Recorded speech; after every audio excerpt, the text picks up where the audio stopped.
데살로니가후서는 무엇을 말하는가? 데살로니가에서 돌아온 디모데와 실라에게 교회 소식을 듣고서 바울이 고린도에서 데살로니가전서를 기록하여 디모데에게 이를 전달하도록 하였다. 이후에 데살로니가 교회가 예수 그리스도의 임박한 재림에 대하여 의하여 요동하며 그 가운데 아무 일도 하지 않고 게으름을 피우는 자들이 있다는 것을 알고 바울은 데살로니가후서를 기록하였다. 바울은 먼저 편지에서 그의 복음으로 인한 고난을 말하고 있다. 그들이 우상 숭배에서 돌아선 것과 다른 복음을 강요하는 유대주의자들 때문에 고난이 있었다. 바울은 모든 박해와 환난 중에서 인내와 믿음으로 승리하고 있는 데살로니가 교회를 자랑스럽게 여겼다. 그들의 어려운 고난은 하나님의 공의로운 심판의 표이며 하나님의 나라에 합당한 자의 표라고 말한다. 이는 두 가지로 해석이 가능하다. 하나님의 백성을 괴롭힌 자에 대하여 때가 되면 하나님께서 반드시 심판하신다는 것이며, 또한 하나님의 백성의 고난에 대하여 하나님께서 반드시 보상하시며 위로하신다는 것이다. 그래서 바울은 환난을 받게 하는 자들에게는 환난으로 갚으시고 환난을 받는 자들에게는 안식으로 갚는 것이 하나님의 공이라고 말한다. 이 고난에 관련하여 주 예수께서 자기의 능력의 천사들과 함께 하늘로부터 불꽃 가운데 나타나실 것을 말한다. 그리고 하나님을 모르는 자와 주 예수의 복음에 복종하지 않는 자들에게 형벌을 주신다는 것은 넓게는 모든 불신자를 말하지만 좁게는 하나님의 백성을 괴롭힌 자들을 말한다. 이들에게는 영원한 멸망의 형벌이 예비되어 있다. 북이스라엘을 침공하여 멸망시키고 하나님의 백성을 괴롭힌 아수르는 바벨론에 의하여 기원전 612년에 멸망한다. 남유다 왕국의 예루살렘을 초토화시키며 하나님의 백성을 갈대아 지구로 이주시킨 바벨론은 페르시아에 의하여 기원전 539년에 멸망한다. 예루살렘의 멸망 때 대적이 되어 협력했던 에돔은 기원 후 70년에 로마에게 멸망한다. 이사야는 아수르와 바빌론의 멸망을, 에레미야는 바빌론의 멸망을, 에스겔은 아수리의 멸망을, 다니엘은 바벨론, 메디와 바사, 헬라, 로마의 멸망을, 오바다는 에돔의 멸망을, 나훔은 아수리의 멸망을, 하박국은 바벨론의 멸망을, 스바냐는 아수리의 멸망을 예언하였고, 스가랴는 이스라엘을 괴롭힌 나라 곧 네 개의 뿔의 파멸을 말한다. 구약의 선지자들은 아수르와 바벨론의 멸망을 반복하여 예언하며 이스라엘 백성들에게 위로와 소망을 제시한다. 원시 복음회를 걷는 창세기 3장 15절에서도 여자의 후손 메시아가 뱀고 사단의 머리를 상하게 한다. 복음은 사단에게 패배를 안겨다 준다. 로마서에서도 복음의 교훈을 거슬러 분쟁을 일으키고 거치게 하는 자들을 사단의 세력으로 간주하고 하나님께서 속히 사단을 성도들의 발 아래 상하게 하신다. 요한계시록에서도 악의 세력이 터가 되었던 큰 성 바벨론은 순식간에 무너진다. 사탄은 큰 쇠사슬에 결박당하여 천년 동안 무덤에 갇히게 된다. 마귀와 짐승과 거짓 선지자는 불과 못에 던져져 멸망에 이른다. 이처럼 성경은 마귀와 그 추종 세력은 하나님의 심판을 받아 반드시 멸망에 이르게 될 것을 말하고 있다. 로마서는 다음과 같이 말하여 고난받는 하나님의 백성들을 위로한다. 내 사랑하는 자들아, 너희가 친히 원수를 갚지 말고 하나님의 진노하심에 맡기라. 기록되었으되 원수 갚는 것이 내게 있으니 내가 갚으리라고 주께서 말씀하시니라. 바울은 이처럼 복음으로 고난받는 데살로니가 교회를 위로하며 재림의 소망 가운데 믿음으로 인내할 것을 부탁한다. 바울은 그리스도의 재림을 말하면서 두 개의 관점을 드러내고 있다. 하나는 재림의 시기에 대한 설명이고 다른 하나는 재림의 때에 하나님의 백성을 괴롭힌 악의 세력의 멸망이다. 그리스도의 재림 전에 먼저 적그리스도가 출현한다. 적그리스도는 미혹하는 자이며 배교하는 자이며 불법의 사람이며 멸망의 아들이며 하나님을 대적하는 자이며 자칭 하나님이라 하는 자이며 악한 자이며 사단의 아손이며 속이는 자이며 진리를 배척하는 자이다. 마지막 날에 주 예수께서 강림하여 그 입의 기운으로 그를 죽이신다. 하나님의 백성을 미워하며 속이며 대적하는 자는 주 예수의 재림의 날에 멸망의 심판을 받게 된다. 임박한 그리스도의 재림에 대한 기대로 인하여 동하며 두려워하며 결혼에 빠지는 것은 바울의 첫 번째 편지의 의도가 아님을 말한다. 불법의 사람 곧 멸망의 아들이 나타나기 전에는 그리스도의 재림이 없다. 마지막 날에 즉 그리스도는 자기를 높이고 하나님의 성전에 앉아 자기를 하나님이라고 내세우며 자기의 숭배를 강요한다. 불법의 비밀이 이미 활동하였으나 지금은 하나님께서 그것을 막고 있다. 즉 그리스도가 나타날 때 사단의 활동을 따라 모든 능력과 표적과 거짓 기적과 불의의 모든 속임이 멸망하는 자들에게 있다. 진리를 믿지 않고 불의를 좋아하는 자는 즉 그리스도의 미혹과 거짓의 역사에 참여하게 될 것이다. 그러므로 그리스도인은 사탄의 미혹과 거짓과 능력과 표적을 분별하여야 한다. 그리스도의 재림에 대해 징조는 거짓 그리스도의 출현, 전쟁의 소문, 기근과 지진, 온 세상의 복음 전파, 태양과 달과 별의 이상 징후, 바다와 파도의 성난 소리 등으로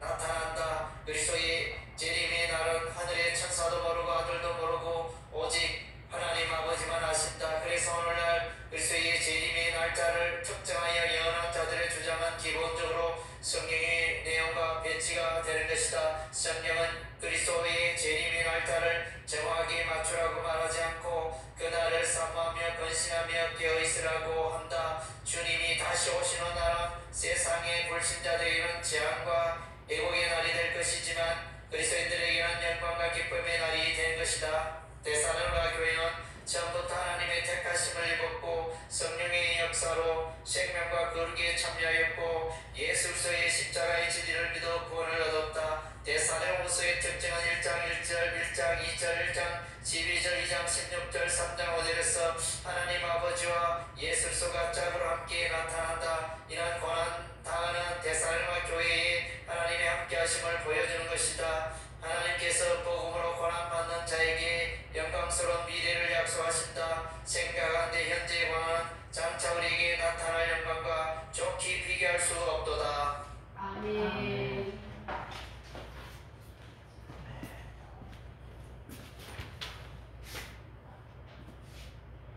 디모데 무엇을 말하는가? 바울은 유럽의 마게도냐 지역에서 에베소 교회에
예, 데살로니가 후서 말씀, 데살로니가 전서의 말씀과 내용이 조금 이제 비슷한 그런 흐름으로 기록이 되어져 있습니다.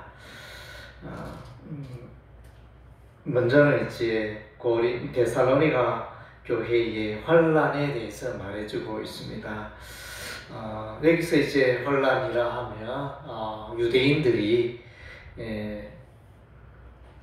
그리스도의 복음으로 말미암아 새 생활을 시작하는 그 바울의 복음 전도로 말미암아 이제 교회 안에서 생활하는 그 사람들을 핍박하는 장면. 그러니까 율법에 매여 있는 자들이 율법대로 살지 않고 할례를 받지 아니하면 구원이 없다 이렇게 외치는 그런 자들이 있었습니다. 그런 자들이 계속 교회를 박해하였습니다.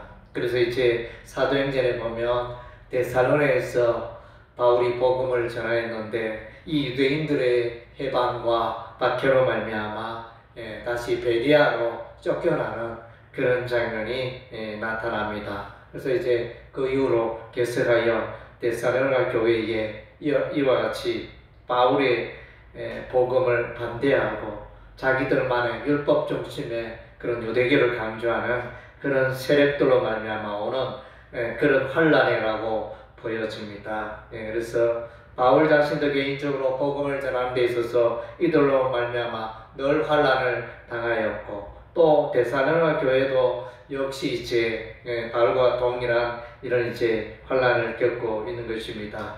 그런데 참으로 감사한 것은 우리 하나님께서 환란을 다 보고 계신다는 것입니다.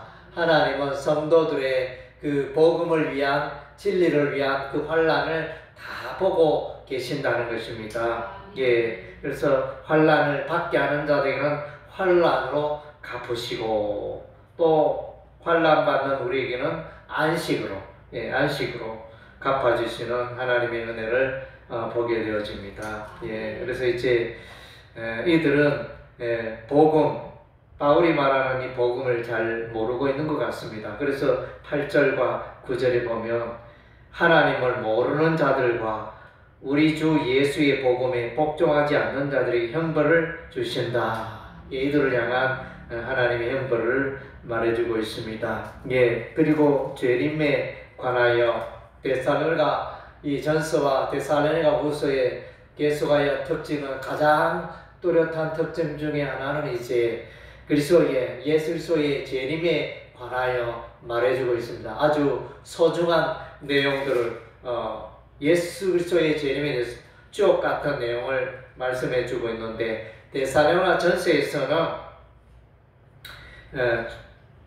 4장 16절 17절은 예수께서 호령과 천사장의 소리와 하나님의 나팔 소리로 친히 하늘로부터 강림하시고 순서적으로 이제 예수 안에서 죽은 자들이 먼저 일어나고 그 위에 우리 살아남은 자들도 공중휴가가 되어서 예수님을 영접하고 영원히 살게 되어지는 그 부분을 말씀해주고 있습니다. 그래서 이제 공중재림에 대해서 우리가 예수님의 공중재림에 또 성도들이 휴거하는 이런 장면이 나타나 있습니다.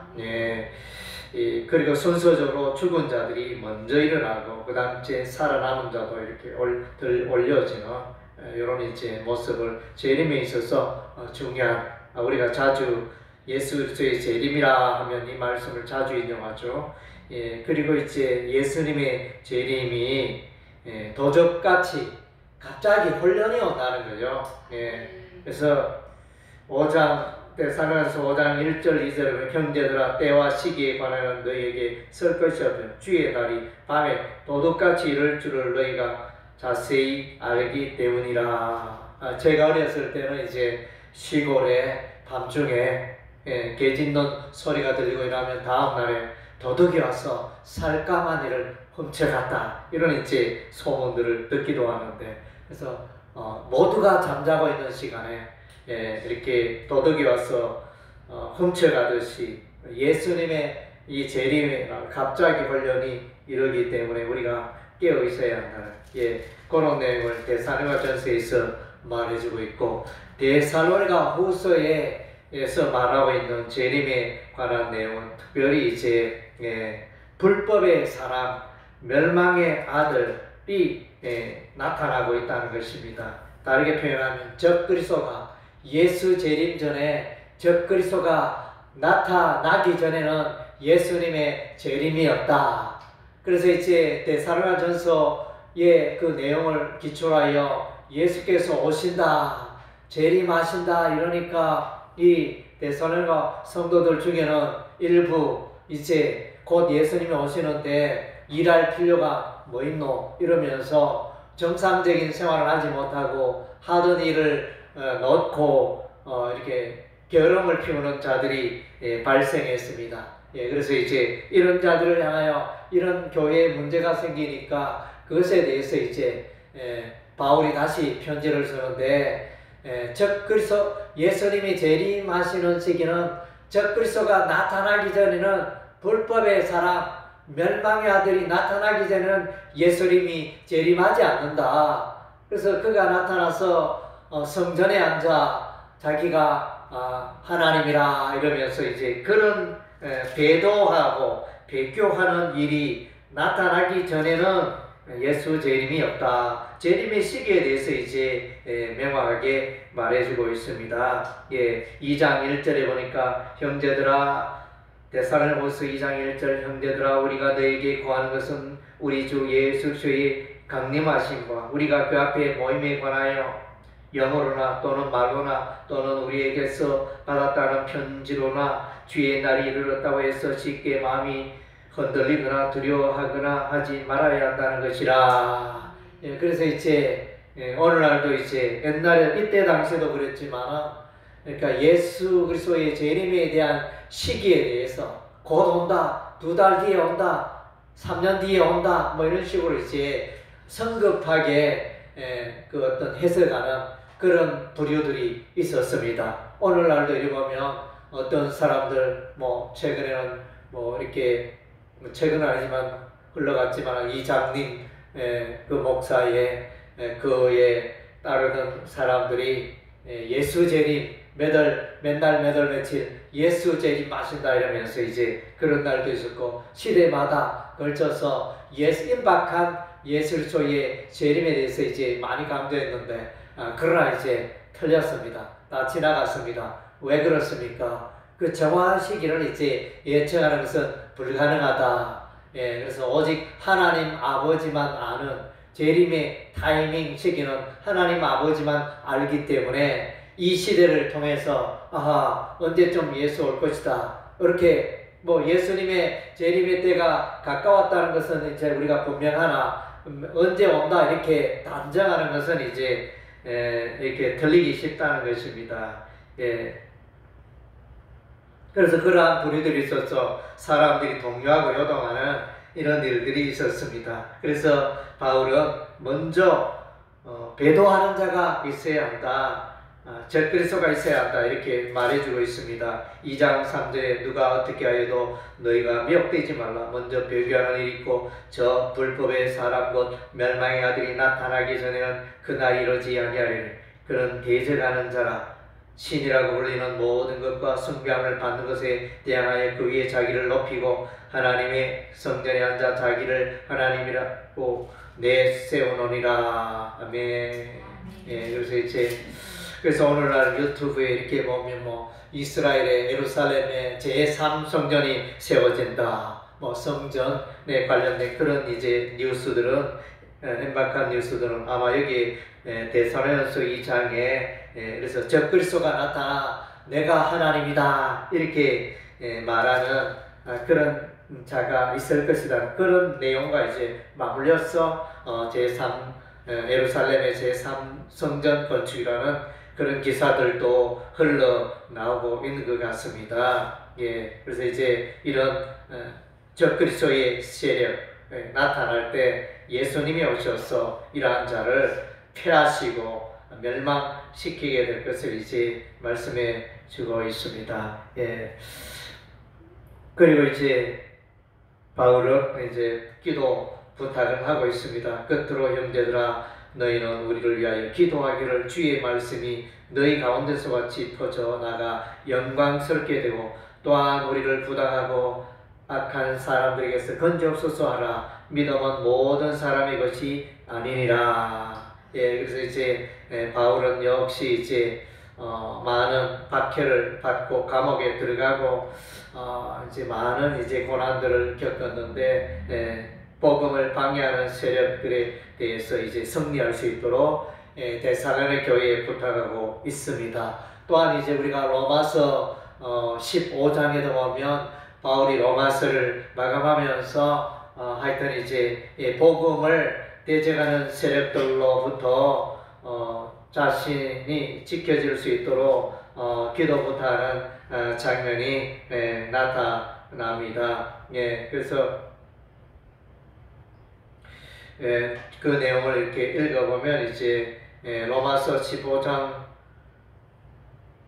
30절에 보면 형제들아 내가 우리 주 예수 그리스도와 성령의 사랑으로 말미암아 너희를 권하니 너희 기도에 나와 힘을 갖춰하여 나를 위하여 하나님께 비로 나로 유대인에서 순종하지 아니하는 자들로부터 건짐을 받게 하고 순종하지 아니하고 바울의 복음 예수의 복음을 부인하고 모세의 율법을 강조하는 자들이 바울을 박해할 것을 이제 미리 알고 이렇게 기도 부탁하는 장면이 로마서 15장에 나타나 있는 것입니다. 그래서 이제 예수 그리스도의 복음이 가는 것에 박해가 있고, 그래서 오늘날도 이제 믿지 않는 자에게 불신자에게 복음이 들어가면 반드시 박해가 일어납니다. 핍박하고 무시하는 그런 일들이 있는데, 그래서 이제 우리도 이런 일들에 우리가 동참하고, 그래서 이제 우리는 이렇게 보면